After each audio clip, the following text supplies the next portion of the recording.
बिस्मिल्लाहिर्रहमानिर्रहीम। अस्सलाम वालेकुम।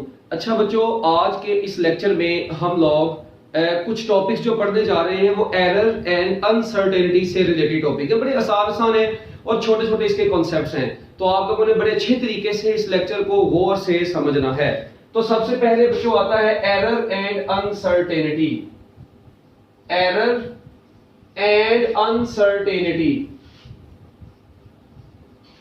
अब ये जो टॉपिक है ना बच्चों, ये कॉन्सेप्चुअल कम है, ठीक है, ये कॉन्सेप्चुअल कम है और मतलब कह रहे हैं कि इंफॉर्मेशन बेस्ड ज्यादा है, ठीक है, इसमें इंफॉर्मेशन ज्यादा है।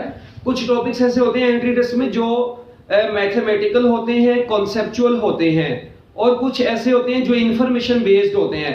तो ये वाला टॉपिक आपकी टेक्स्ट बुक से ही मतलब सारा आएगा, आपकी टेक्स्ट बुक से बाहर तो कुछ आएगा नहीं।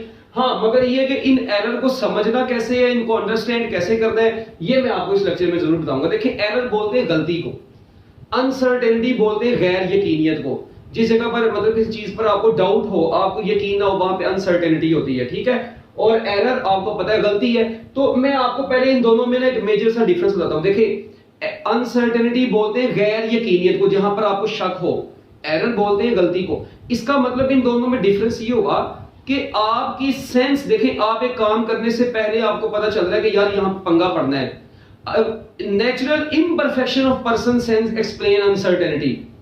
मैं क्या बोल रहा हूं? Natural imperfection of person sense, मतलब आपकी सेंस आपको बता रही है, नेचुरली आपकी सेंस आपको एक काम करने से पहले ही बता रही है कि भाई यहां पे इम्परफेक्शन होनी है। तो वो जो किसी काम को करने से पहले ही आपके काम में जो इम्परफेक्शन आ रही है ना, आपकी सेंस आपको बता रही है कि यहां पे इम्परफेक्शन है, दिस इज अनसर्टेनिटी।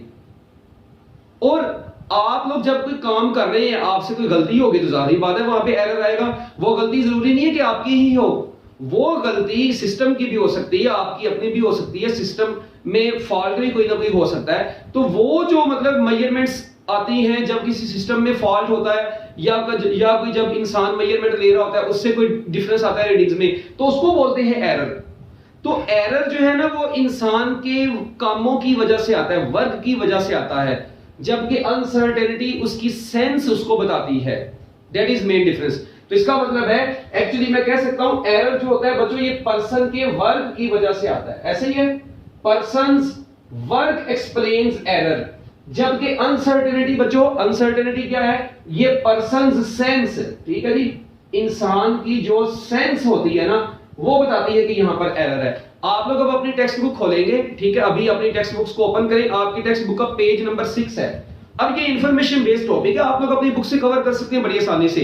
एक बात और, आप लोग ना एमडी कैट के लिए अपनी टेक्स्ट बुक के जो आपके एमडी कैट के टॉपिक है ना, अपनी टेक्स्ट बुक की एक एक लाइन को अच्छे तरीके से कर ले।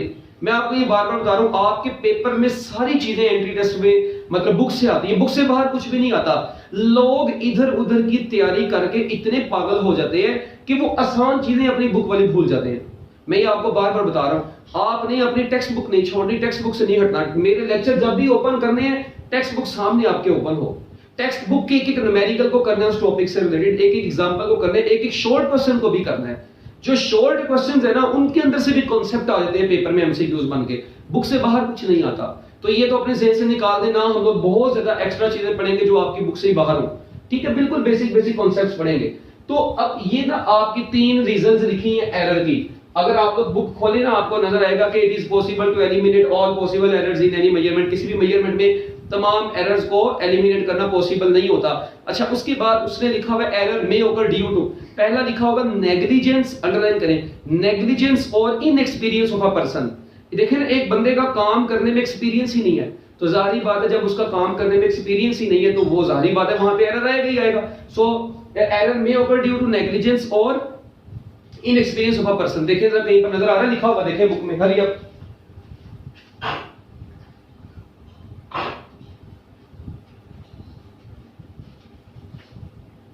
हाँ जी, सो एरर मे ओकर ड्यू टू नेग्लिजेंस और इनएक्सपीरियंस ऑफ अ पर्सन। बच्चों दूसरा यहां पर लिखा होगा कि ड्यू टू नेग्लिजेंस और इनएक्सपीरियंस ऑफ अ पर्सन, दूसरा है फॉल्टी अपरेटस, ठीक है, नेग्लिजेंस और inexperience of a person, negligence और इनएक्सपीरियंस ऑफ अ पर्सन, ठीक है।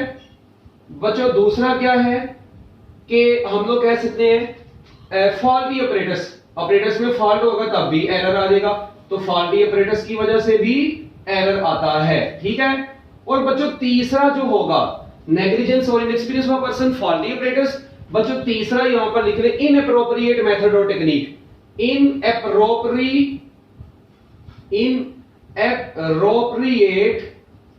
मेथड और technique.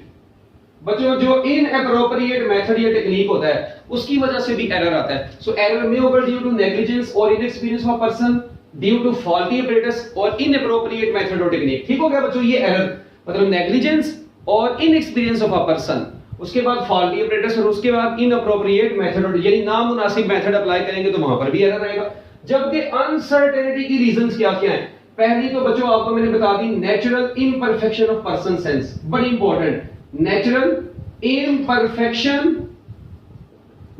Imperfection of person sense, ठीक है जी। एक्सप्लेन अनसर्टेनिटी, एक ये चीज हो गई।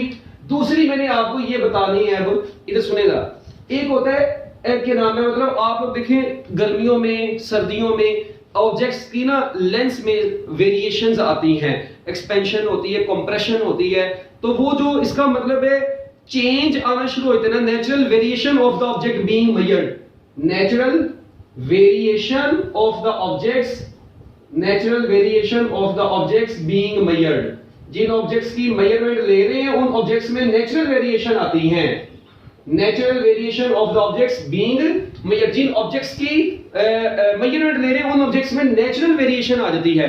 सिंपल पेंडुलम की लेंथ सर्दियों में गर्मियों में चेंज होती है ना, तो टाइम पीरियड चेंज होता है, तो वो आपकी सेंस आपको बताती है कि यहाँ पे पंगा पड़ना है, सर्दियों में अगर रीडिंग आ गई गर्मियों में ये नहीं आनी, चेंज आनी टाइम पीरियड की रीडिंग। इसका मतलब है कि वो आपकी सेंस ने भी आपको बताया और ऑब्जेक्ट के अंदर नेचुरली वेरिएशन भी आ गई है, इसमें आपका भी कोई कसूर नहीं है, ऑब्जेक्ट में तो नेचुरल वेरिएशन आई है।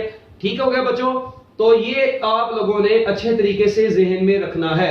उसके बाद है इनएडिकेसी और लिमिटेशन ऑफ एन इंस्ट्रूमेंट, ये भी इसी में आती है, इनएडिकेसी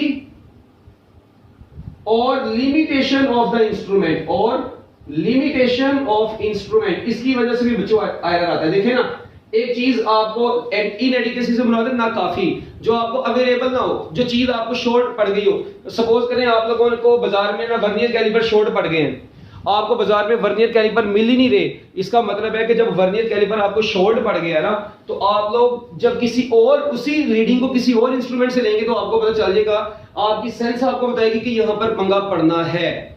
सो वो अनसर्टेनिटी, गैर यकीनियत अनसर्टेनिटी है। और जब आप लोग कोई काम कर लेते हैं उसके बाद रीडिंग्स में जो डिफरेंस आ गया दैट इज एरर, बात खत्म। तो ये तीन रीजंस अनसर्टेनिटी की है, ये तीन रीजंस एरर की हैं, ये आपको पता होने चाहिए, आपके पहले पेज पर लिखी हैं। उसके बाद ना बच्चों आगे लिखा हुआ है टाइप्स ऑफ एरर। बच्चों याद रखना है एरर की दो टाइप्स हैं जो कि आपकी टेक्स्ट बुक में लिखी है, ठीक है। उनमें से बच्चों पहली वाली को बोलते हैं रैंडम एरर, पहली वाली को क्या बोलते हैं रैंडम एरर, और बच्चों दूसरी वाली को क्या बोलते हैं सिस्टमैटिक एरर। पहला है बच्चों रैंडम एरर और दूसरा क्या है सिस्टमैटिक एरर, और दूसरे को बोलते हैं सिस्टमैटिक एरर। अब दोनों में फर्क क्या है रैंडम एरर और सिस्टमैटिक एरर में, इसको जरा समझना। देखिए रैंडम एरर क्या है, when repeated measurement of the same quantity give different values under the same condition. ठीक है, बुक से देख सकते हैं, when repeated measurement of the same quantity give different values under the same condition. आप लोग एक एक्सपेरिमेंट कर रहे हैं, रीडिंग्स बार बार आप लोग एक ही क्वांटिटी की मेजरमेंट ले रहे हैं, एक ही क्वांटिटी है, एक ही इंस्ट्रूमेंट से रीडिंग्स ले रहे हैं, मगर वो रीडिंग बार बार डिफरेंट आ रही है, यानी मेजरमेंट को रिपीट करते जा रहे हैं, एक ही क्वांटिटी की मेजरमेंट बार बार ले रहे हैं और रीडिंग्स में डिफरेंस आता जा रहा है। So this type of error is known as random error. क्या इसमें ये याद रखना, it is due to unknown cause, it is due to unknown cause, इसकी रीजन कोई नहीं मौजूद, ठीक है, it is due to unknown cause. तो ऐसा एरर जो अननोन कॉज की वजह से होता है, ठीक है, उस एरर को क्या बोलते हैं रैंडम एरर, और जो नॉन कॉज की वजह से होता है बच्चों उसे क्या बोलते हैं सिस्टमैटिक एरर। ये सिस्टम का एरर है, रैंडम एरर पर्सनल एरर भी कहलाता है। तो याद रखना ये रिपीटेड मेजरमेंट है, repeated measurement give different values under the same condition, it is due to unknown cause. अच्छा, अब आप लोगों ने रीडिंग ली तीन, मतलब एक कहते हैं, मैं कहता हूं यार एक ना मैंने ऑब्जेक्ट की रीडिंग ली, एक मीटर रॉड से रीडिंग ली, तीन रीडिंग्स ली है एक ही ऑब्जेक्ट की, वो तीनों बार डिफरेंट आई है। अब हम लोग कौन सी यूज करेंगे? इसका मतलब वो जो तीनों बार डिफरेंट आएगी that is due to random error. Okay, अब वो जो डिफरेंट तो आ गई रीडिंग्स, ठीक है। अब सवाल यहां पर ये कि इस एरर को रिड्यूस कैसे करते हैं? तो बच्चों याद रखना, इट कैन बी रिड्यूस्ड, ठीक है जी। इसको रिड्यूस करने के लिए क्या करते हैं? Reduced by taking average of many measurements, by taking average of measurements. बच्चों मेजरमेंट्स की एवरेज लेके हम लोग इस एरर को रिड्यूस कर सकते हैं। सो रैंडम एरर को रिड्यूस कैसे कर सकते हैं? By taking average of many measurements, ठीक है। ये आपका रैंडम एरर था। ओके बच्चों, इसके बाद आप लोगों का दूसरा आता है सिस्टमैटिक एरर।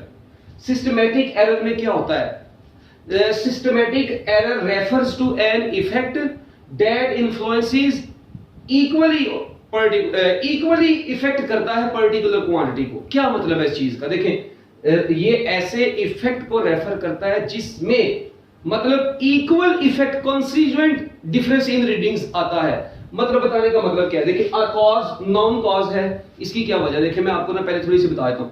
आप लोग एक काम करें, बल्कि अपनी बुक के ना पेज नंबर 7 पर जाएं। अपनी बुक के पेज नंबर 7 पर जाके ना बच्चों पहले डेफिनेशन देखें। कहते हैं systematic error refers to effect that influences all the measurements of a particular quantity equally, influences all the measurements of a particular quantity equally. ये एरर ऐसे इफेक्ट को रेफर करता है जो तमाम मेजरमेंट्स को इक्वली इफेक्ट करता है, ठीक है जी।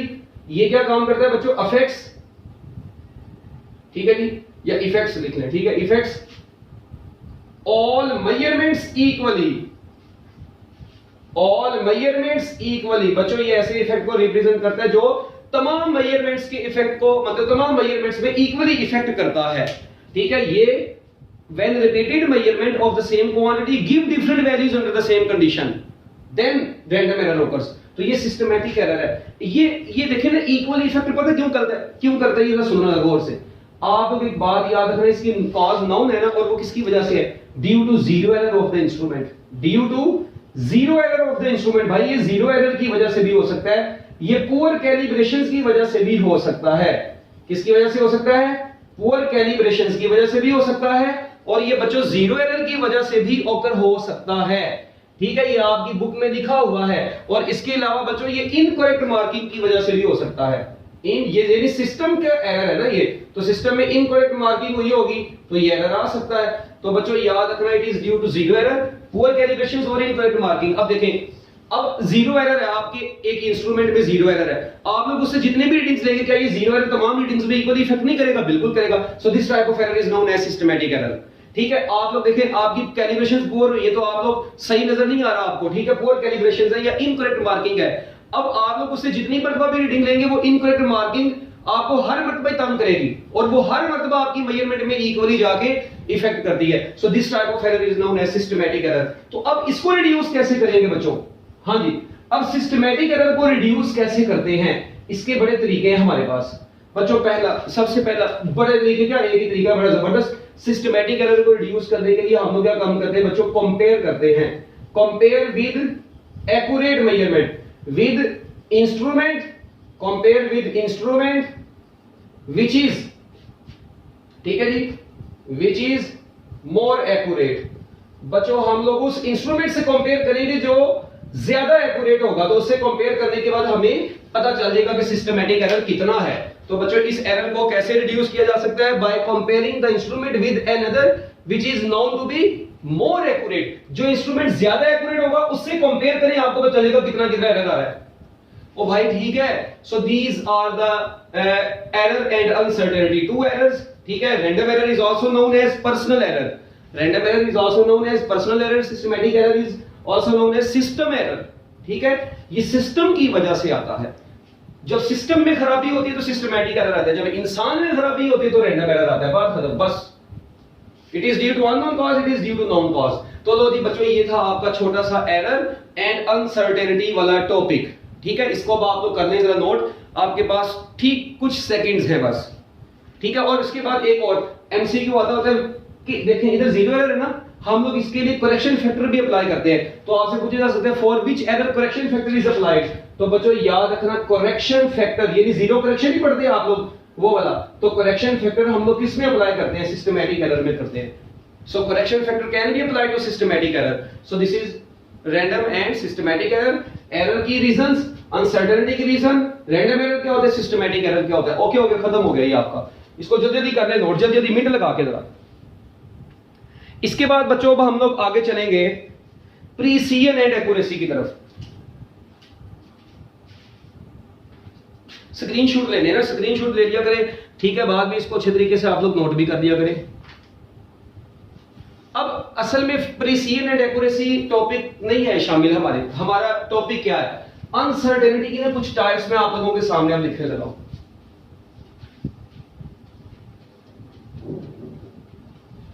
फ्रैक्शनल एरर, फ्रैक्शनल अनसर्टेनिटी क्या होती है, ठीक है, परसेंटेज अनसर्टेनिटी क्या होती है, ये पढ़ेंगे हम लोग।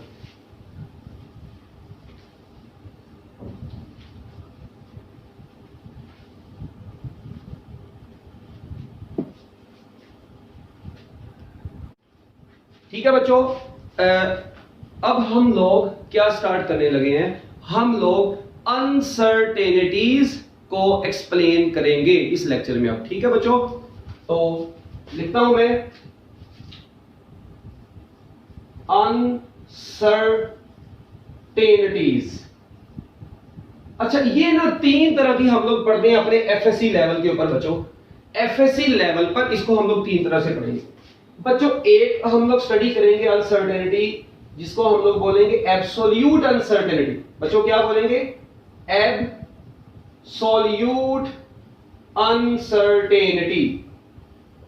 ठीक है बच्चों, एक को क्या बोलते हैं, एक को हम लोग बोलेंगे, एक होगी एब्सोल्यूट अनसर्टेनिटी, एक है बच्चों आप लोगों के पास फ्रैक्शनल अनसर्टेनिटी। कौन सी है, फ्रैक्शनल अनसर्टेनिटी, और the third one is percentage uncertainty. ठीक है बच्चों, लो जी, परसेंटेज अनसर्टेनिटी ये है आप लोगों के पास। What is absolute uncertainty? What is fractional uncertainty? What is percentage uncertainty? बच्चों पहले सबसे पहले मैं इनके ना छोटे छोटे एक छोटा छोटा टिप बता देता हूं, ताकि आप लोगों को फिर अगली बात बताता हूं। पूरी वीडियो आप लोग मतलब लेक्चर समझ लेंगे, आपको समझ आ जाएगा। Absolute uncertainty is also called least count of the instrument। बच्चों किसी भी इंस्ट्रूमेंट के लीस्ट काउंट को, least count of the instrument is called, बोले बच्चों इंस्ट्रूमेंट का लीस्ट काउंट ही एक्चुअली उसकी एब्सोल्यूट अनसर्टेनिटी कहलाता है। सो absolute uncertainty is also called least count of the instrument, number 1। उसके बाद फ्रैक्शनल अनसर्टेनिटी बच्चों क्या होती है, फ्रैक्शनल अनसर्टेनिटी बच्चों इसको मैं रिप्रेजेंट करूंगा FU से, FU से रिप्रेजेंट करूंगा F.U। ठीक है, फ्रैक्शनल अनसर्टेनिटी होती क्या है, least count over measured value. ये MV से मुराद है मेजर्ड वैल्यू, मेजरमेंट भी आता है, मेजर्ड वैल्यू भी आता है। लीस्ट काउंट LC बोले तो लीस्ट काउंट, MV बोले तो मेजर्ड वैल्यू। ओके, और परसेंटेज अनसर्टेनिटी क्या होती है, इसको मैं ऐसे लिखता हूं, परसेंटेज लिख के आगे UNC बस। It is equal to fractional uncertainty into 100। बच्चों अगर फ्रैक्शनल अनसर्टेनिटी को 100 से मल्टीप्लाई करवा दे तो वही अनसर्टेनिटी परसेंटेज अनसर्टेनिटी बन जाती है। और इसका फार्मूला जो बनेगा फिर परसेंटेज अनसर्टेनिटी का, वो क्या बनेगा, least count over measured value multiplied by 100। ये least count over measured value multiplied by 100। तो बच्चों ये आप लोगों के पास परसेंटेज अनसर्टेनिटी आ गई है। सो फ्रैक्शनल अनसर्टेनिटी और परसेंटेज अनसर्टेनिटी। आप अक्सर बच्चे सोच रहे हो कि यार ये लीस्ट काउंट क्या है, ये मेजर्ड वैल्यू क्या है, किस तरीके से इनको कैलकुलेट करेंगे। बच्चों कोई परेशानी की जरूरत नहीं है। देखें आप लोग मेरी बात सुनिए, सपोज करें किसी भी ऑब्जेक्ट की ना आपने लेंथ मेजर की है, लेट वी से किसी भी ऑब्जेक्ट की आपने लेंथ मेजर की, वो आई है आपके पास 10 सेंटीमीटर। कितनी आई है बच्चों, 10 सेंटीमीटर आई है आपके पास। 10 सेंटीमीटर एक ऑब्जेक्ट की लेंथ आई और मेजर किससे की है, मीटर रॉड से। और बच्चों मीटर रॉड का लीस्ट काउंट आपको पता है 0.1 सेंटीमीटर। अब देखें अब हुआ यहां पर क्या, आप लोगों के सामने मैंने एक छोटी सी एग्जांपल लिखी है, एक ऑब्जेक्ट की लेंथ मेजर की, उसकी मेजरमेंट कितनी आई है, this is measurement, MEASUREMENT, measurement, या इसको मैं बोलता हूं मेजर्ड वैल्यू। और जिस इंस्ट्रूमेंट से मेजर किए प्लस माइनस के बाद उसका लीस्ट काउंट आता है ये, this is least count L.C। लो बच्चों, अब मुझे ये बताएं, एक आपके पास मेजर्ड वैल्यू है, एक आपके पास बच्चों क्या है, लीस्ट काउंट आ गया है।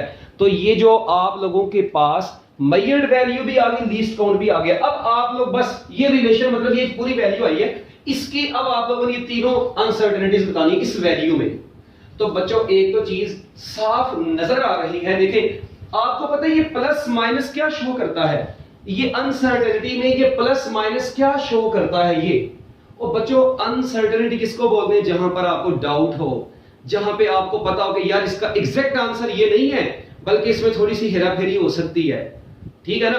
तो ये 10 के बाद प्लस माइनस 1 का मतलब पता क्या है, इसका मतलब है 10.1, या आप लोग यही एक मरतबा 0.1 इसमें ऐड करें और एक मरतबा इसको माइनस करें, तो 9.9 से 10.1 तक लेंथ हो सकती है। इसका मतलब इसके में अनसर्टेनिटी इतनी है, इससे मुराद है कि इसकी रेंज में इतना डिफरेंस आ सकता है, मतलब कोई भी आंसर हो सकता है, हमें नहीं पता ये लेंथ एग्जैक्टली 10 नहीं है, इसमें थोड़ा बहुत फर्क आ सकता है। और वो किसकी वजह से आया है, सिस्टम के लीस्ट काउंट की वजह से आया है, उस डिवाइस के लीस्ट काउंट की वजह से आया है, ठीक है। सो ये प्लस माइनस का साइन ही अनसर्टेनिटी को शो करता है एक्चुअली। सो एब्सोल्यूट अनसर्टेनिटी क्या है, मुकम्मल तौर मतलब जो बिल्कुल जबरदस्त किस्म की अनसर्टेनिटी है इसकी। तो बच्चों 10 के बाद वाली टोटल जो चीज होती है प्लस माइनस के बाद वाली, वो क्या कहलाती है, एब्सोल्यूट अनसर्टेनिटी। तो बच्चों मुझे बताएं इसमें फिर एब्सोल्यूट अनसर्टेनिटी कितनी है, ऑब्वियस ही बात है इसकी एब्सोल्यूट, हाँ जी, तो बच्चों एब्सोल्यूट अनसर्टेनिटी इस वक्त उसमें कितनी आ गई है, 0.1 centimetre. So this is your answer. So उसमें इस वक्त एब्सोल्यूट अनसर्टेनिटी, देखिए ना मैंने बताया था एब्सोल्यूट अनसर्टेनिटी लीस्ट काउंट को बोलते हो, लीस्ट काउंट 0.1 है, तो यही एब्सोल्यूट अनसर्टेनिटी है। चलो इसकी बतानी है आपने फ्रैक्शनल अनसर्टेनिटी कैसे निकालते हैं। लीस्ट काउंट को मेजर्ड वैल्यू से डिवाइड करते हैं। लीस्ट काउंट कितना है बच्चों, आप लोगों को साफ नजर आ रहा है, फ्रैक्शनल अनसर्टेनिटी निकालनी है। लीस्ट काउंट कितना है 0.1, मेजर्ड वैल्यू कितनी है 10, तो बच्चों ये आंसर कितना आ जाएगा 0.01 सेंटीमीटर। अच्छा अब एक बात सुनना, मैं लिख रहा हूं फ्रैक्शनल अनसर्टेनिटी मगर साथ में मैं यूनिट नहीं लिख रहा, वजह याद रखना फ्रैक्शनल अनसर्टेनिटी इज यूनिटलेस। क्यों बच्चों ये यूनिटलेस है, ओ भाई इसलिए क्योंकि ये भी सेंटीमीटर में होगा, ये भी सेंटीमीटर में हो जाएगा, कट जाएगा ना, तो फ्रैक्शनल अनसर्टेनिटी 0.01 आ गई। अच्छा अब मैं कहता हूं यार परसेंटेज अनसर्टेनिटी, तो भाईजान परसेंटेज अनसर्टेनिटी अगर डायरेक्ट निकालनी हो तो जरूरी तो नहीं कि हर वक्त पहले फ्रैक्शन निकालो भाई, डायरेक्ट कर लो 0.1/10 into 100, तो ये 10 इससे कट गया तो सिर्फ 10 ऊपर बच गया, 0.1 बच गया, तो वो उससे मल्टीप्लाई होगा, तो आपके पास बच्चों आंसर आ जाएगा परसेंटेज अनसर्टेनिटी इज 1%। ठीक हो गया, लो जी ये है आप लोगों का परसेंटेज अनसर्टेनिटी को कैलकुलेट करने का मेथड।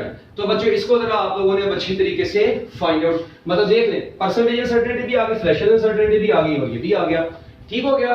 अच्छा अब एक चीज आखिर में मैं आपको बता चलूं, जिस इंस्ट्रूमेंट, याद रखना बच्चों एब्सोल्यूट अनसर्टेनिटी का ना, ठीक है, किसका, प्रीसाइज मेजरमेंट वो होती है जिसका लीस्ट काउंट कम से कम होता है, जिसकी एब्सोल्यूट अनसर्टेनिटी कम से कम होती है। याद रखना जिस इंस्ट्रूमेंट का लीस्ट काउंट कम से कम होता है वो इंस्ट्रूमेंट ज्यादा प्रीसाइज होता है। अब precise measurement is one which has less absolute uncertainty, less least count. तो बच्चों याद रखना जिसका लीस्ट काउंट कम होता है वो मेजरमेंट ज्यादा प्रीसाइज होती है। ये एमसीक्यू के तौर पर आपसे पूछा जा सकता है, मतलब वैसे टॉपिक नहीं है प्रिसीजन एंड एक्यूरेसी का, मगर आप लोगों को फिर भी थोड़ा बहुत इसके बारे में पता होना चाहिए। Precise measurement is one which has less least count, तो जिसका लीस्ट काउंट कम होगा वो प्रीसाइज ज्यादा होगी। उसके बाद परसेंटेज अनसर्टेनिटी से कैसे रिलेशन निकालेंगे, an accurate measurement is one, यानी ये जो परसेंटेज अनसर्टेनिटी ये एक्यूरेसी को एक्सप्लेन करती है, फ्रैक्शनल अनसर्टेनिटी एक्यूरेसी को एक्सप्लेन करती है, ये किसको एक्सप्लेन करती है, ये प्रिसीजन को एक्सप्लेन करती है, ठीक है। तो अब देखिए an accurate measurement is one which has less percentage uncertainty, इसका मतलब ये हुआ मैं यहां पर कह सकता हूं कि परसेंटेज अनसर्टेनिटी का यानी एक्यूरेसी का, an accurate measurement is one, so accuracy का परसेंटेज अनसर्टेनिटी के साथ क्या रिलेशन हुआ बच्चों, इनवर्स रिलेशन हुआ। An accurate measurement is one which has less percentage uncertainty, जिसकी परसेंटेज अनसर्टेनिटी कम होगी वो ज्यादा एक्यूरेट होगी। तो खैर अभी तो हमारा मतलब इसको एक्यूरेसी से और प्रिसीजन से लेना देना नहीं है, मगर अब मेरा ख्याल है आपको पता चल गया। मैं आपके सामने दो मेजरमेंट लिख दूं, मैं कहता हूं बताओ कौन सी ज्यादा एक्यूरेट है, दोनों की परसेंटेज अनसर्टेनिटी निकालें, आपको पता चलेगा कौन सी ज्यादा एक्यूरेट है। ठीक हो गया।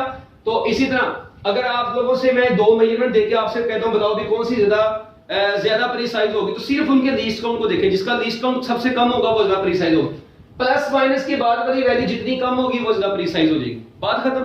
तो इस तरीके से आप लोग प्रिसीजन एंड एक्यूरेसी को फाइंड आउट कर सकते हैं। और ये थी आप लोगों की छोटी सी एग्जांपल किससे related, percentage uncertainty, fractional uncertainty और क्या नाम है एब्सोल्यूट अनसर्टेनिटी से रिलेटेड। ठीक हो गया।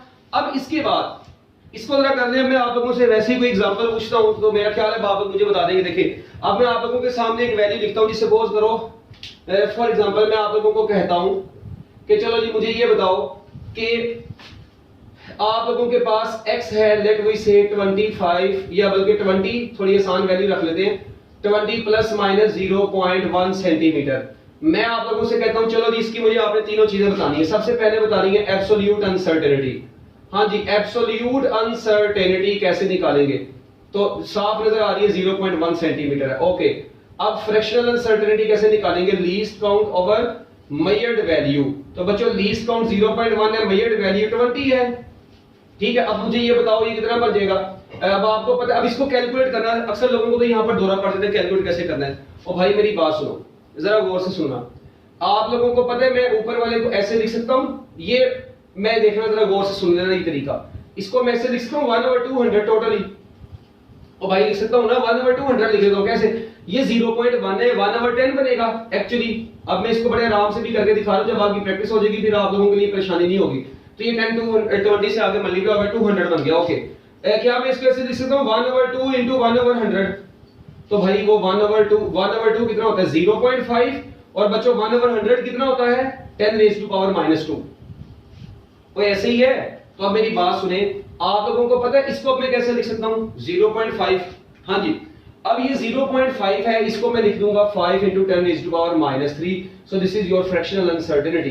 कितना टाइम लगा है, अब कैलकुलेट कैसे किया, देखो भाई ये 1/100 को 10⁻² लिखा, 1/2 0.5 होता है, इस 0.5 को कितना लिखेंगे 5/10 या 5 into 10⁻⁻1, तो इसे मल्टीप्लाई होकर 10⁻³ बन जाएगा। So your fractional uncertainty is 0.005, it is also equal to 0.005। ये लो ऐसे भी लिख लो इसको। उसके बाद क्या निकालनी है आपने, परसेंटेज अनसर्टेनिटी। बच्चों परसेंटेज अनसर्टेनिटी निकालनी, 0.005 को 100 से मल्टीप्लाई करवा दो तो आंसर आ जाएगा 0.5%।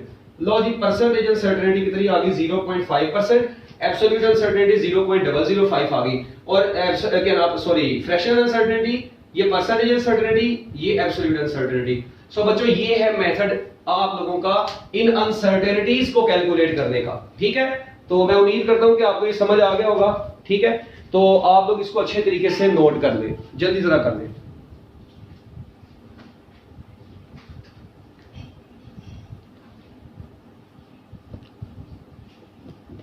वो वहां से अगर आपको क्लियर नहीं था तो आप जरा देख लें। ठीक है, मेजरमेंट ले ली है। ठीक है,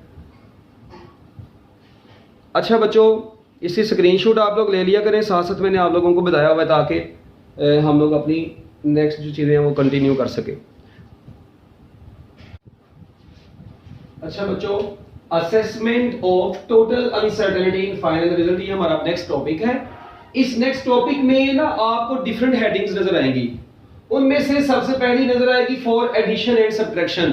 जब आपके पास ना वैल्यूज मतलब इस फॉर्मेट में लिखी हो, किस फॉर्मेट में आप लोगों के पास लिखी हुई है, ये मेजर्ड वैल्यू प्लस माइनस ये लीस्ट काउंट। ठीक है, x इज इक्वल सपोज करें कोई भी आप लोगों ने मेजर की है वैल्यू किसी भी, ठीक है, फिजिकल क्वांटिटी की, और जिस इंस्ट्रूमेंट से मेजर की है उसका लीस्ट काउंट यहां पर है और मेजर्ड वैल्यू ये है। जब इस फॉर्मेट में आपके पास डिफरेंट वैल्यूज लिखी हो, उनको कैसे ऐड या सब्ट्रैक्ट करेंगे, ये वो वाली एडिशन या सब्ट्रैक्शन नहीं है कि 2 + 2 = 4, 2 - 2 = 0 या 2 + 3 = 5, 2 - 3 = -1, ये वो वाली एडिशन नहीं है।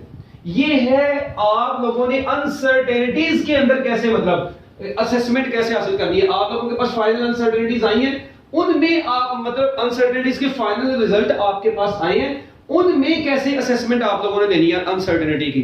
तो ये वो वाली मतलब सिंपल नहीं है। हम लोग क्या काम करते हैं, इसके लिए हम लोगों ने फिजिक्स में बच्चों एक रूल बनाया हुआ है कि एब्सोल्यूट अनसर्टेनिटीज आर एडेड। क्या होती है बच्चों, एडिशन और सब्ट्रैक्शन में absolute uncertainties are always added.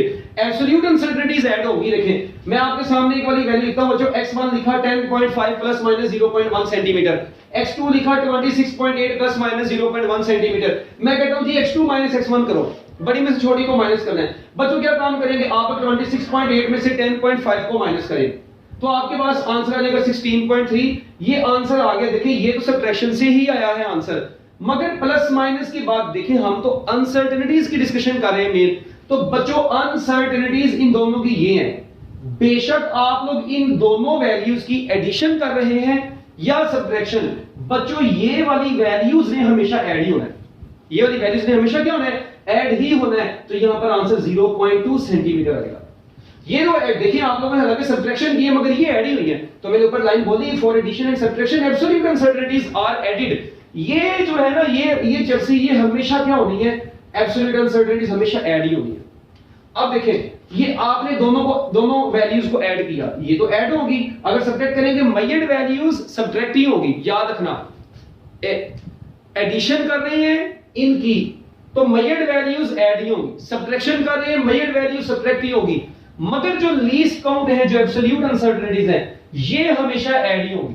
Subtraction के केस में मयड वैल्यू सब्ट्रैक्ट होगी, एडिशन में ऐड होगी। मगर ये बेशक एडिशन है, ये सब्ट्रैक्शन, ये हमेशा ऐड ही हुआ करेंगे। तो देखें इधर भी आंसर 0.2 सेंटीमीटर आया था, तो एडिशन के लिए तो आंसर 37.3 आया है इन दोनों का, मगर ये क्या आया है बच्चों 0.2। So that is concept in this topic. बस ये छोटा सा एक कांसेप्ट है। मैंने एक और एग्जांपल लिखी है, चलिए मुझे बताइए कि 20 प्लस माइनस 0.2 सेंटीमीटर है। ठीक है, चलो सबसे पहले तो मुझे बताओ x2 माइनस x1 करना है।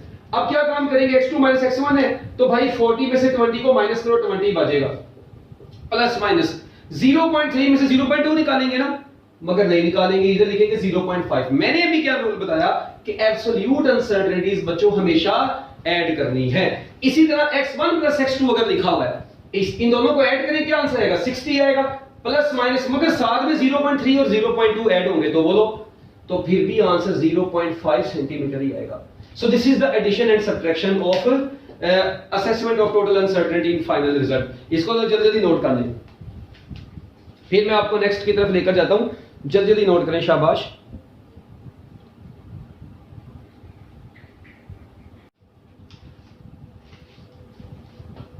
अच्छा बच्चों, जो हमारा नेक्स्ट है ना assessment of total uncertainty in final result का, जो नेक्स्ट तरीका मैं अब आपको बताने जा रहा हूं।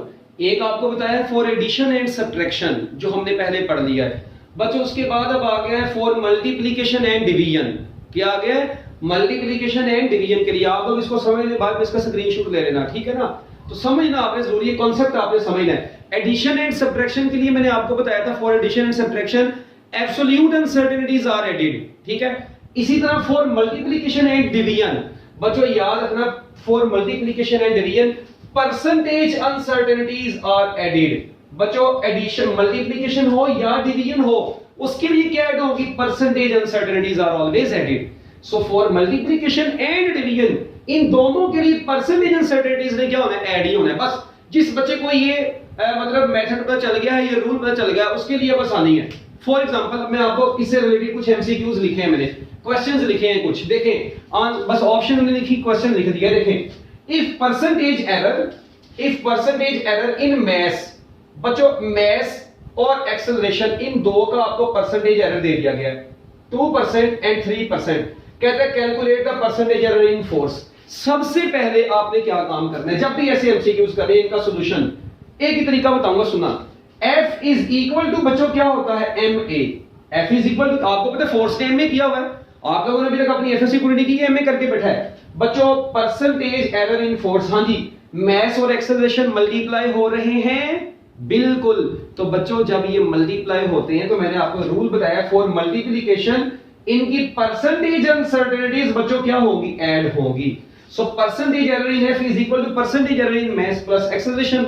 अब बच्चों मास में परसेंटेज एरर कितना है 2%, बच्चों एक्सेलरेशन में कितना है 3%। तो कैलकुलेटर्स ना इस्तेमाल करना, 2 + 3 = 5%। So this 5% is your answer. you can calculate your answer within seconds. Okay, similarly अब पावर में आप लोगों को वर्क की भी परसेंटेज अनसर्टेनिटी दे दी है, टाइम की भी, पावर की पूछ रही है बच्चों। सबसे पहले तो पावर का फार्मूला आपको पता है, वर्क ओवर टाइम होता है। तो परसेंटेज एरर इन पावर कितना होगा, percentage work plus percentage time. क्यों? क्योंकि मैंने भी बताया मल्टीप्लिकेशन हो या डिवीजन हो, परसेंटेजेस ने क्या होना है, ऐड ही होना है। So if you are given percentage uncertainty in work and time, just add these percentages. So 2% plus 3%, again your answer is 5%. So percentage uncertainty in power is 5%. मेरा ख्याल है इसमें कुछ भी मुश्किल नहीं था, ये आपका आंसर। तो एक और मैंने एग्जांपल दे दी है, मोमेंटम में मास और वेलोसिटी की परसेंटेज दी है, मोमेंटम में पूछ ली है। भाई मोमेंटम का फार्मूला क्या होता है, आपको पता है P is equal to होता है mv। तो percentage error in P is equal to percentage error in mass plus percentage error in V। for multiplication and division percentages are added। तो चलो बच्चों जब हम लोग इनको ऐड करेंगे 3% plus 6%, so your answer is 9%। तो कितना टाइम लगा इसको भी कैलकुलेट करने में, कोई टाइम नहीं लगा। so 9% is your final answer। तो आई थिंक अब इसमें कोई मुश्किल चीज बच्चों रही नहीं है, ठीक है। इसको जरा साथ साथ नोट करें, शाबाश मिनट लगा के। Percentage error in momentum, percentage error in power, percentage error in force, ये हम लोगों ने कैलकुलेट करनी है। ठीक हो गया बच्चों, कोई मुश्किल चीज नहीं है। इसके बाद आता है V। अगर बच्चों आप लोगों के पास ये V वोल्टेज है, सॉरी ये यूनिट्स इधर लगाएं, वोल्टेज का यूनिट वोल्ट, करंट का यूनिट एम्पियर, ठीक है। तो अब देखें, कहता है अगर वोल्टेज की वैल्यू ये हो, करंट की वैल्यू ये हो, बताओ परसेंटेज एरर इन रेडियस रेजिस्टेंस क्या होगी यार। सबसे पहले रेजिस्टेंस का फाइनल फार्मूला क्या होता है, V over I। It means percentage in resistance calculate करनी है तो percentage V plus percentage I चाहिए आपको। Percentage error in resistance is equal to percentage voltage plus percentage current. It means आपको किसकी, वोल्टेज की और करंट की परसेंटेज चाहिए। क्या काम करेंगे, पहले इन दोनों की परसेंटेज निकालें, इसकी भी निकालते हैं, इसकी भी निकालते हैं। चलो जी, उसकी आएगी 0.1 ओवर 20 इंटू 100। ये मैं आपको ऑलरेडी बता चुका हूं। ये जो चीज होती है बच्चों, ये लीस्ट काउंट को शो करती है, ये जो चीज होती है ये मेजर्ड वैल्यू को शो करती है। तो least count over measured value multiplied by 100। ये परसेंटेज अनसर्टेनिटी का फार्मूला होता है कि लीस्ट काउंट को किससे डिवाइड करवा दो, लीस्ट काउंट को मेजर्ड वैल्यू से डिवाइड करवाओ। 0.1 को 20 से डिवाइड करवाओ, 100 से मल्टीप्लाई करवाओ। तो जब आप लोग बच्चों इसको सॉल्व करोगे, 0.1 100 से मल्टीप्लाई होगा, 10 ओवर 20 बन जाएगा। ये से कट गया तो आंसर 0.5% आ गया। आई थिंक इसमें कोई मुश्किल चीज नहीं है, जस्ट यू कैन कैलकुलेट। ठीक है बच्चों, अब देखिए एक बात सुनिए, 0.5% आ गया। अब करंट की परसेंटेज कितनी आएगी, 0.1 ओवर 10 इंटू 100। क्या ख्याल है, least count 0.1, measured value 10, 0.1 over 10 into 100। ये 10 एक इससे कट गया, ये 0.1 इससे कट गया, तो बच्चों आपके पास सिर्फ और सिर्फ 1% बच गया।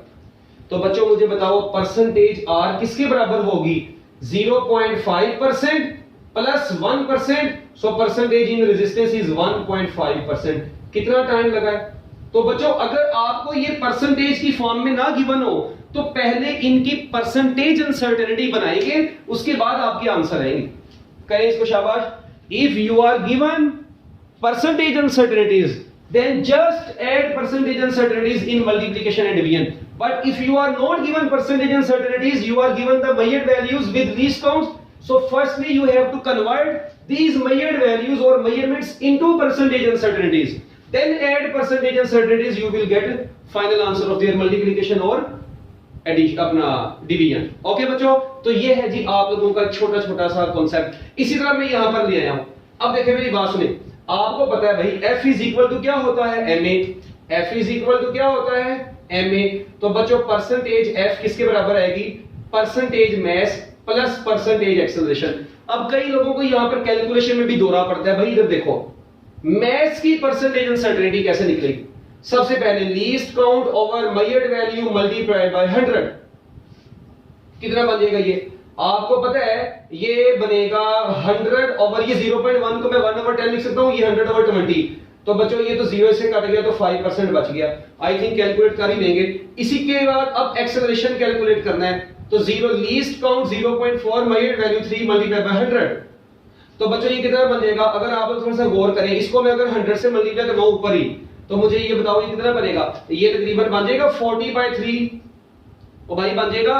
तो उसके बाद आप देखें इधर, इसको काटें जरा, तो 3 को इससे काट दें तो ऊपर बन जाएगा 10, तो जब वो काटेंगे तो 13, अप्रोक्सीमेटली 13 पॉइंट समथिंग आंसर आएगा।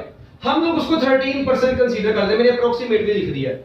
अप्रोक्सीमेटली बच्चों इसका आंसर 13% आ जाएगा। तो देखें जब आप लोगों ने परसेंटेज अनसर्टेनिटी इन फोर्स निकालनी है तो 13 + 5 करें बच्चों कितना आ जाएगा, ऑब्वियस सी बात है अप्रोक्सीमेटली परसेंटेज एरर 13, 14, 15, 16, 17, 18, तो बच्चों ये 18% के करीब करीब आपका आंसर आएगा। अब ऑप्शन देख लेना, 18 पॉइंट समथिंग होगी वो ऑप्शन होगी, वो मतलब डिफरेंस इतना होगा कि आप लोगों को क्लियर नजर आ जाएगा। तो देखिए विदाउट आप कैलकुलेशंस को शॉर्ट करके करेंगे तो आप लोगों को फिर आसानी होगी। So this is the concept of multiplication and division. ठीक है जी, assessment of total uncertainty in final result की मल्टीप्लिकेशन और डिवीजन के कॉन्सेप्ट आप लोगों के सामने आ गए हैं। इनसे रिलेटेड अगर एमसीक्यूज आएंगे तो मेरा ख्याल है आप लोग कर सकते हैं एंट्री टेस्ट में। ठीक है बच्चों, इसको जरा नोट कर ले, शाबाश। स्क्रीनशॉट ले ले इसकी ताकि मैं नेक्स्ट चल सकूं। इसके बाद आप लोग इसको आराम सुकून से घर में बैठ के इसका बेड़ा गर्क करना, ठीक है ना। हाँ चलो शाबाश, जल्दी जल्दी जल्दी जल्दी जल्दी कर दो इरेज। ओके बच्चों, अच्छा बच्चों नेक्स्ट जो हमारा रूल है अब वो है पावर फैक्टर के लिए। तो देखिए मैंने आप लोगों के सामने टोटल इसके 5 क्वेश्चंस लिख दिए हैं, बस ज्यादा नहीं हमने करने, सिर्फ इसके 5 क्वेश्चंस करने हैं। आपका assessment of total uncertainty in final result में पावर फैक्टर का टॉपिक भी खत्म हो जाएगा। एडिशन एंड सब्ट्रैक्शन का मैं आपको बता चुका हूं। For addition and subtraction absolute uncertainties are added. For multiplication and division percentage uncertainties are added. For power factor, तो बच्चों अब ये पावर फैक्टर में क्या काम कर रहे हैं, for power factor percentage uncertainty is multiplied by the power. Percentage uncertainty को किससे मल्टीप्लाई करवा देना है, पावर से मल्टीप्लाई करवा देना है। अब इससे मतलब किस तरीके से हम लोग इसको करेंगे, देखिए मैं आप लोगों को बड़ा आसान से इसका तरीका बताता हूं। देखें आप लोगों को पता है यहां पर अब सवाल आया आपको, सपोज करें मैं आपको पेपर में सवाल देता हूं, ये बोर्ड के पेपर में भी आया था, एंट्री टेस्ट में भी आया था। If percentage error in radius is 2%, what will be the percentage error in area of the circle. सवाल में सर्कल का लफ्ज लिखा होगा क्योंकि सर्कल का वॉल्यूम तो होता नहीं है पेंडुगो, ठीक है, तो सर्कल का एरिया ही होगा, तो एरिया की बात करेंगे। अब देखें आपको पता है सर्कल का एरिया कैलकुलेट करने का फार्मूला क्या होता है। सबसे पहले आप लोग फार्मूला लिखेंगे पाई आर स्क्वायर। सबसे पहला स्टेप क्या है, फार्मूला लिखा। दूसरे नंबर पर इग्नोर कांस्टेंट कर देना है। कांस्टेंट को बच्चों क्या कर देना होता है आपने, इग्नोर। अब ये ना पावर में भी कांस्टेंट, पावर वाले कांस्टेंट को नहीं, पावर के बगैर वाला, मतलब जो कांस्टेंट ये वाला पाई हो गया, 1/2 हो गया, इस तरह का कांस्टेंट। तो बच्चों सबसे पहले आप लोगों ने क्या काम करना है, इग्नोर कांस्टेंट। ठीक है, आपने कांस्टेंट को इग्नोर कर देना। जब आपका कांस्टेंट इग्नोर हो जाएगा तो तीसरे नंबर पे चुप करके क्या काम करना है, परसेंटेज एरर इन एरिया निकालना है। तो बच्चों परसेंटेज एरर इन एरिया किसके बराबर आएगा, हाँ जी, अब रेडियस बचा है सिर्फ, यानी कांस्टेंट के अलावा क्या बच गया, रेडियस बच गया है और उसका स्क्वायर है। तो आप लोग स्क्वायर को शुरू में ले आएंगे और परसेंटेज एरर इन रेडियस लिख देंगे, यानी 2 टाइम्स पावर को मल्टीप्लाई करवा देना रेडियस की परसेंटेज के साथ, बात खत्म। तो बच्चों एरिया में परसेंटेज अनसर्टेनिटी कैसे निकालेंगे, आप लोग पावर को रेडियस की परसेंटेज अनसर्टेनिटी से मल्टीप्लाई करवाएंगे। तो देखिए अब परसेंटेज अनसर्टेनिटी इन रेडियस कितनी है आपके पास, 2%। तो बच्चों आपके पास आंसर आ जाएगा 4%। अब कई लोग कहेंगे सर जी 4 पाई नहीं आएगा, भाई पाई को इग्नोर कर देना है, ये कांस्टेंट नंबर है, इसको नहीं छेड़ना परसेंटेजेस में, ये रूल है इसका। अच्छा इसके बाद अब यहां पर देखिए सेम यही क्वेश्चन है, रेडियस की परसेंटेज अनसर्टेनिटी 3% है, कहता है एरिया में बताएं, मगर इस मर्तबा सर्कल नहीं उसने पूछा, इस मर्तबा बच्चों उसने स्फीयर पूछ लिया है।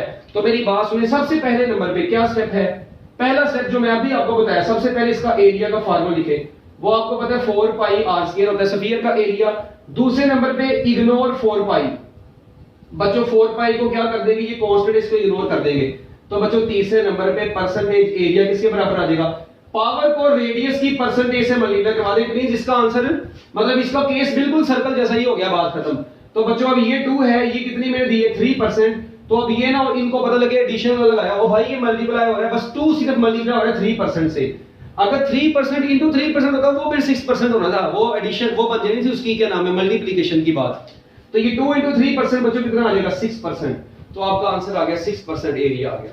सिमिलरली भी यहां पर देखें, सबसे पहला स्टेप ये, अब देखें रेडियस दिया है, वॉल्यूम पूछ रही है सफेयर के वॉल्यूम में परसेंटेज अनसर्टेनिटी। नंबर 1 पे वॉल्यूम का फार्मूला 4/3 पाई r क्यूब। हां जी, यहां पर कांस्टेंट क्या है, ऑब्वियस सी बात है यहां पर कांस्टेंट ज्यादा हो गया 4/3 पाई, इसको इग्नोर कर देना है। तीसरा स्टेप क्या होगा, percentage volume is equal to 3 times percentage radius, power को मल्टीप्लाई करवा देना रेडियस के साथ परसेंटेज अनसर्टेनिटी से। तो अब देखें जरा बच्चों, मुझे बताओ ये 3 है, रेडियस में परसेंटेज अनसर्टेनिटी कितनी है, 3% है, तो 3 इंटू 3 कितना आ गया 9% is your answer. So this is your answer. बच्चों क्या इसमें मुश्किल है, कुछ भी मुश्किल नहीं है। सो मतलब बेसिक तरीका है, पावर को परसेंटेज से मल्टीप्लाई करवा देना, बस बात करो। ये देखिए अब करंट रेजिस्टेंस इसमें परसेंटेज दी है, पावर में परसेंटेज पूछी है। ओ भाई मेरी बात सुनो, पहले सबसे पावर का फार्मूला लिखें करंट और रेजिस्टेंस की फॉर्म में, I स्क्वायर R होता है। अब आप लोग देखिए इधर कांस्टेंट कोई नहीं है, मैं दूसरा स्टेप लिख दूंगा नो कांस्टेंट। बच्चों इधर तो कांस्टेंट कोई है नहीं है, तो तीसरा स्टेप क्या है, फिर आप लोग क्या काम करेंगे, percentage power is equal to, हां जी, करंट के स्क्वायर और रेजिस्टेंस, ये दोनों देखें यहां पर दो रूल इकट्ठे आ गए हैं, यहां पर मल्टीप्लिकेशन वाला भी आ गया, यहां पे पावर फैक्टर वाला भी आ गया। तो पहले पावर वाला देखें 2 इंटू आई आ जाएगा, प्लस साथ में आ जाएगा परसेंटेज आर, वजह क्योंकि आर इस आई स्क्वायर में से मल्टीप्लाई हो रहा है। तो बच्चों ये percentage R plus 2 times percentage I. तो अब जरा मुझे बताइए, ये 2 इधर ही रहा, परसेंटेज आई कितना बना, हां जी, अब आई मैंने आपको दिया है 2% और रेजिस्टेंस भी दी है 2%, तो बच्चों ये आ जाएगा 4% plus 2% which is equal to 6%। कितना टाइम लगा इसको, तो भाईजान अगर इस तरह के मतलब आपके पास, अब देखिए मल्टीप्लिकेशन भी आ गई और पावर भी आ गई, तो कोई मसला नहीं, आप लोग ऐसे सोल्व करेंगे। इसके बाद एक और, अब नेक्स्ट है बच्चों यहां पर टाइम पीरियड। देखें सिंपल पेंडुलम की लेंथ की परसेंटेज भी दे दी है, ग्रेविटेशनल एक्सेलरेशन की भी दे दी है, टाइम पीरियड की पूछ ली है, क्या करेंगे, कोई मसले वाली बात नहीं है। सबसे पहला स्टेप टाइम पीरियड का formula, t is equal to 2 pi l over g की पावर 1/2 अंडर रूट 1/2 होता है। दूसरा स्टेप क्या करना है, इग्नोर 2 पाई, हां जी, जो कांस्टेंट है बच्चों को 2 पाई उसको इग्नोर कर देना है। तीसरा स्टेप क्या होगा, percentage error in the time period will be equal to, हां जी, पावर शुरू में आ जाएगी 1/2 शुरू में आ जाएगी और percentage error in length plus percentage error in G. देखें क्या ये दोनों डिवीजन में है, तो डिवीजन में परसेंटेजेस क्या होंगे, ऐड, इनकी परसेंटेजेस ऐड होंगी, जो इनका आंसर आएगा उसको उसकी परसेंटेज अनसर्टेनिटी को पावर से मल्टीप्लाई करवा देना है। पावर 1/2 है तो इसकी परसेंटेज को पावर से मल्टीप्लाई करवा दो। ओ भाई समझ लगा है, तो ये है इसका एक बड़ा ही जबरदस्त किस्म का तरीका। ठीक है, अब देखिए क्या काम करना है। अब आप लोगों ने कोई भी इसमें परेशानी वाली बात नहीं है। 1/2, हां जी, लेंथ में परसेंटेज अनसर्टेनिटी कितनी है 2%, बच्चों जी में कितनी है 6%, सो 1/2 2 प्लस 6 कितना हो गया 8%, तो बच्चों आपके पास आंसर आ गया 4%। So this 4% is your answer. So I think मेरा ख्याल है आप लोगों को ये सारा कुछ जो है ना मुकम्मल तौर पे समझ आ गया होगा। ये देखिए 5 मैंने क्वेश्चन आप लोगों के सामने किए, विद इन सेकंड्स आप लोग इनको कर सकते हैं, इसमें कोई परेशानी वाली बात अब नहीं है। ठीक है, अब इसी तरह ही मैं आप लोगों से जितने मर्जी, ठीक है, इससे रिलेटेड अब सवाल दे दूं, मेरा ख्याल है अब आप लोग कर सकते हैं। मैं अब आप लोगों के सामने ना एक ये एंट्री टेस्ट के बच्चों को ना बड़ा ही मुश्किल लगता है, वो कहते हैं एमडी कैट वाले खास तौर पे, वो ई कैट वाले भी बेचारे परेशान हुए रहते हैं कि यार हम क्या करें, हमें परसेंटेज का पता नहीं चल रहा। भाई क्या निकलो इस दुनिया से बाहर, अब तुम लोग बड़े हो गए हो। देखो जरा, अब मैं आप लोगों को कहता हूं, देखो काइनेटिक एनर्जी का फार्मूला क्या, डायरेक्ट याद रखो बस 1/2 mv²। ठीक है, बताओ परसेंटेज काइनेटिक एनर्जी कितनी होगी, direct formula, percentage kinetic energy 1/2 को खत्म कर देना है मास की परसेंटेज, क्यों, क्योंकि मास v² में ऐड हो रहा है और मल्टीप्लाई हो रहा है। सो m percentage m plus 2 times percentage velocity, बात खत्म। इसमें कितना टाइम लगा है आप लोगों को, 2 को इधर लिखने, इसको ऐसे लिखने, कई लोगों को दोहरा पड़ जाता है ना, ये कितना टाइम लगा भाई, कोई टाइम नहीं लगा। इसी तरह अब देखो मैं आप लोगों को कहता हूं यार x is equal to a² b³ c की power 4, what will be the formula of percentage error in x, so percentage error in x is equal to, हां जी, ऊपर आप लोग देखें ऊपर दोनों मल्टीप्लाई हो रहे हैं, 2 times percent a plus 3 times percentage b, और नीचे भी ये डिवाइड हो रहा है सी, तो मैं लिख दूंगा प्लस 4% सी। ओ भाई देखो मल्टीप्लिकेशन एंड डिवीजन में परसेंटेजेस ऐड ही होती हैं, तो देखो ये तीनों की परसेंटेजेस ऐड हो रही है, वो अलग बात है, इनकी पावर्स इनकी परसेंटेज से मल्टीप्लाई हो रही है, फिर ये ऐड हो रही है, बात खत्म। तो इसमें कितना मुश्किल तरीका है, कोई मुश्किल तरीका नहीं है, ठीक है। इसके अलावा आप लोगों को कई जगहों पर उसने सवाल दिया होगा प्रेशर वाला, प्रेशर इज इक्वल टू आपको पता है फोर्स ओवर एरिया होता है, मैं एफ ओवर एल स्क्वायर भी लिख सकता हूं। तो परसेंटेज प्रेशर किसके बराबर रहेगा, percentage force plus 2 times percentage L. ये लो, if you are given percentage error in F and length, you can calculate percentage error in P. Pressure खत्म हो गया। तो बच्चों इस तरह का अगर अब आप लोगों को अब ये तीनों चीजें गिवन होंगी, तीनों की परसेंटेज गिवन हो, ये भी गिवन हो, ये भी गिवन हो, एक्स फाइंड आउट हो जाएगी, ये गिवन हो, ये गिवन हो, काइनेटिक एनर्जी फाइंड हो जाएगी, ये गिवन हो, ये गिवन हो, प्रेशर फाइंड आउट हो जाएगा। ओके, तो भाई इसमें कोई मुश्किल चीज नहीं, तो आप लोग इसको अब नोट करें अच्छे तरीके से, ठीक है। फिर हम लोग नेक्स्ट रूल को स्टडी करते हैं।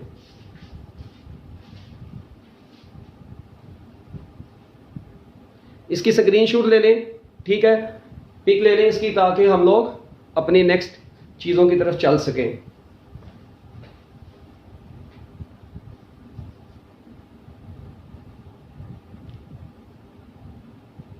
ये स्क्रीनशॉट इसलिए लिए गए हैं ताकि मतलब ये इसलिए पहले मैं लिख देता हूं ताकि, क्योंकि ये हमारे टॉपिक ऐसे हैं कि अगर मैं इनको वैसे लिखना शुरू करता ना आप लोगों के सामने, फिर 2-2 घंटे में हमारा ये टॉपिक होना था, तो इसलिए मैं मतलब लिखी जा रहा हूं ताकि हमारा जो है ना इजीली अब मतलब ये चीजें कवर हो सके। ओके बच्चों, तो कर लें इसको नोट। अच्छा बच्चों, अब हम लोग आज ये मतलब नेक्स्ट जो हमारा ये टॉपिक है वो है uncertainty in average value of many measurements. आपके पास बहुत ज्यादा कोई मेजरमेंट्स हैं और उन मेजरमेंट्स की एवरेज वैल्यू में अनसर्टेनिटी बतानी है आपने। हमारे टॉपिक का नाम क्या है कि मतलब आपने अनसर्टेनिटी बतानी है, मगर बतानी किसकी है, किसमें अनसर्टेनिटी बतानी है, एवरेज वैल्यू में। किसकी एवरेज वैल्यू में, मैनी मेजरमेंट्स की।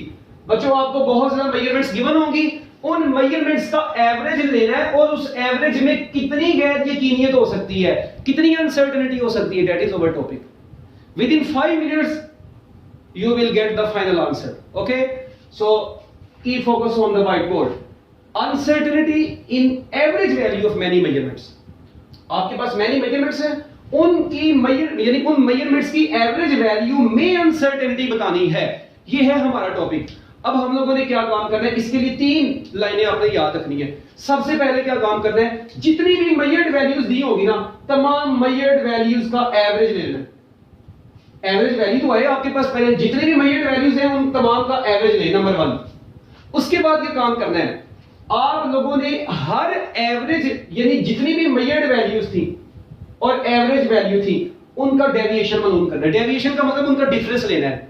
वो डिफरेंस माइनस में है या प्लस में है, लिखना उसको प्लस में ही है, मतलब विदाउट एनी साइन लिख देना है। इट मींस वो पॉजिटिव कंसीडर होगा, ठीक है। Deviation of each measured value, her measured value का एवरेज वैल्यू से डिफरेंस लेते जाना है। जब वो डिफरेंस आ जाएगा ना, उसका एक सेट बन जाएगा आपके पास।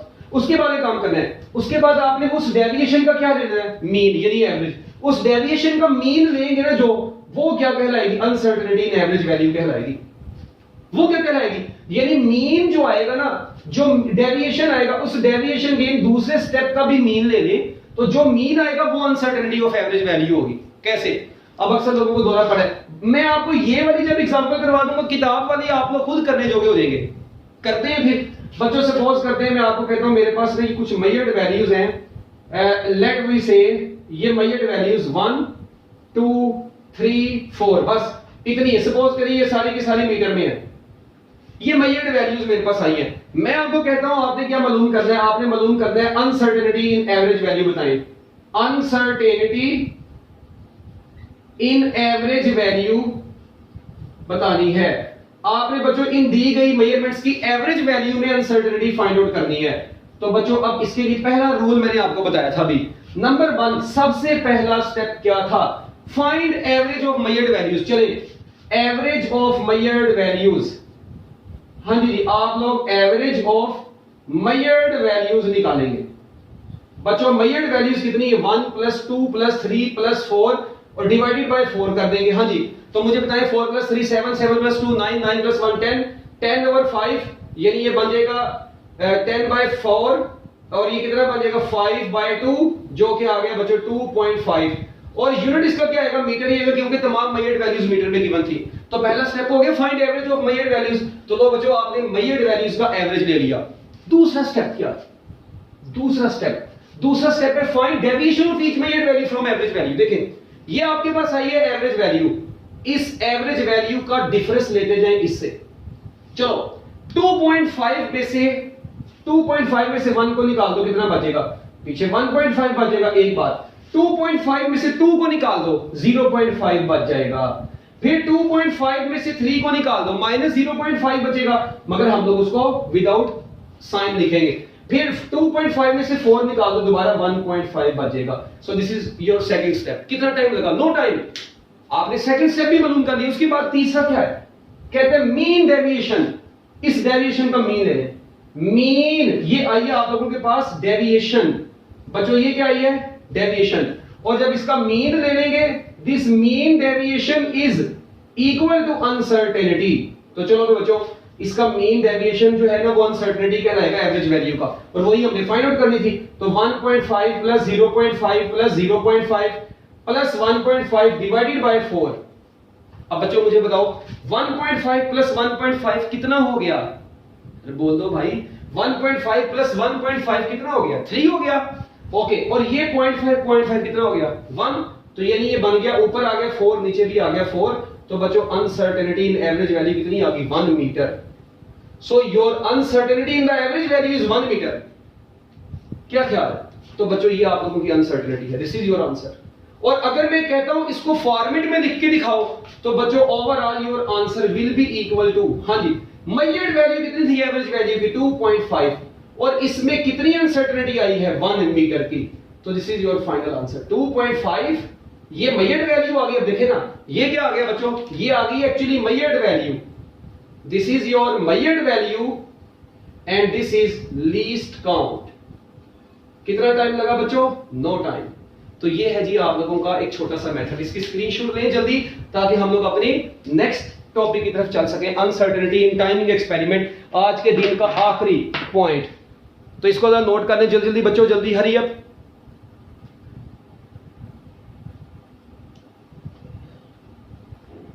ओके बच्चों नेक्स्ट चलते हैं।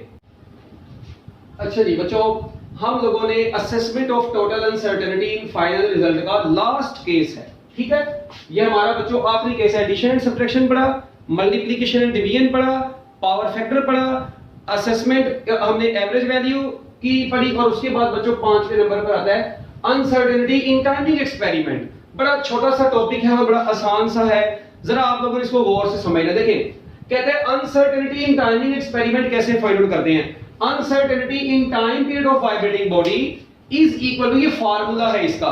एक बात याद रखना, जब भी आपने टाइम पीरियड में अनसर्टेनिटी निकालनी, एक वाइब्रेटिंग बॉडी है उसके टाइम पीरियड में अनसर्टेनिटी निकालनी, वाइब्रेटिंग बॉडी के टाइम पीरियड में क्या फाइंड आउट करनी है? अनसर्टेनिटी।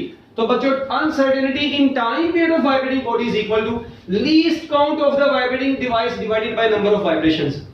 लीस्ट काउंट को नंबर ऑफ वाइब्रेशन से डिवाइड करना है आप लोगों ने। बच्चों लीस्ट काउंट को नंबर ऑफ वाइब्रेशन से डिवाइड करवा दो तो अनसर्टेनिटी इन टाइमिंग एक्सपेरिमेंट आपके पास हासिल होती है। एक ये फार्मूला है least count divided by n।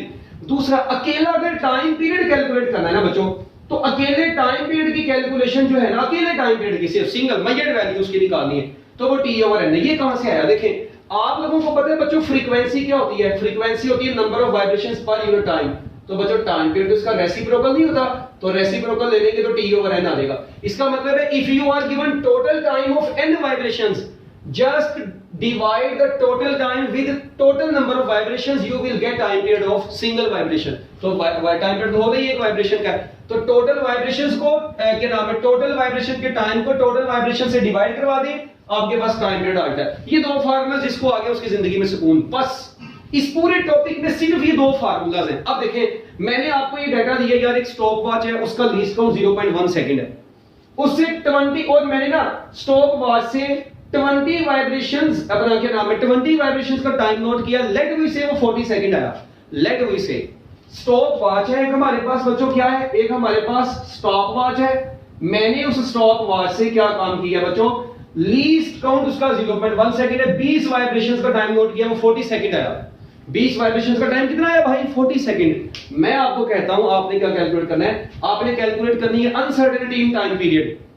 बच्चों बताएं, अभी मैं आपको फार्मूला बताया, what will be the uncertainty in time period, least count divided by number of vibrations. What is least count, 0.1। What is time period, number of vibrations 20, तो ये बन जाएगा 1/200। और बच्चों आपको पता है 1/200 जो होता है, इसको मैं ऐसे लिख सकता हूं, 1/2 को 0.5 और 1/100 को 10⁻⁻2 डायरेक्टली। तो बच्चों आप लोगों के पास ये आंसर आ जाएगा 5 × 10⁻³ या 0.005 सेकेंड। तो बच्चों ये आपके पास uncertainty in the time period आ गई, 0.005 सेकेंड अनसर्टेनिटी आ गई। अच्छा अकेला टाइम पीरियड अगर पूछता हूं तो बच्चों अकेले टाइम पीरियड का फार्मूला है total time of n vibrations. What is total time? 40. What are vibrations? 20. So answer will be 2 seconds. So time period is 2 seconds. अब हम लोग जब इस फॉर्मेट में अब टाइम पीरियड सपोज करें, ऑप्शन आपके पास ना ये लिखी है अकेली ना ये, बल्कि दोनों इकट्ठी लिखी है, तो बच्चों आप लोग क्या काम करेंगे, आपको पता है कि टोटल टाइम जो आप लोगों को टाइम पीरियड में आती है ना अनसर्टेनिटी, तो वो किस तरीके से लिखते हैं। आप लोग क्या काम करेंगे बच्चों, टोटल टाइम पीरियड किसके बराबर लिखेंगे, कितना आया है ये टाइम पीरियड बच्चों 2 सेकंड आया, मगर इसके साथ अनसर्टेनिटी कितनी आई है, 0.005 second. So this is your final answer. So uncertainty in timing experiment is actually 2 ± 0.005 second. अगर अकेली अनसर्टेनिटी इन टाइम पीरियड पूछी होगी तो फिर आंसर ये लिखा होगा कहीं पर, अगर अकेला टाइम पीरियड पूछा होगा फिर ये लिखा होगा, अगर उसने ये दोनों ने लिखी है, उसने आंसर इस फॉर्मेट में लिखा हो तो मेजर्ड वैल्यू ये, लीस्ट काउंट ये, this is measured value, this is least count. Actually this is measured value and this is the least count. लो जी बच्चों ये है आपका मुकम्मल तौर पे चैप्टर नंबर 1 आज कंप्लीट हो चुका है एमडी कैट के हवाले से। ठीक है, आप लोग सारे लेक्चर को अच्छे तरीके से समझा करें। अब आपने स्क्रीनशॉट जिन्होंने ले ली है वो इन स्क्रीनशॉट्स को अच्छे तरीके से क्या नाम है नोट डाउन करना शुरू कर दें। ठीक है, इनके कॉन्सेप्ट्स क्लियर करें। आपको कोई प्रॉब्लम वगैरह है तो व्हाट्सएप ग्रुप में, ठीक है, आप लोग शेयर करें। अपने कोई एमसीक्यूज हैं, कोई कॉन्सेप्ट जो आपके क्लियर नहीं है वो क्लियर करें। ओके बच्चों, बेस्ट ऑफ लक, अल्लाह हाफिज़।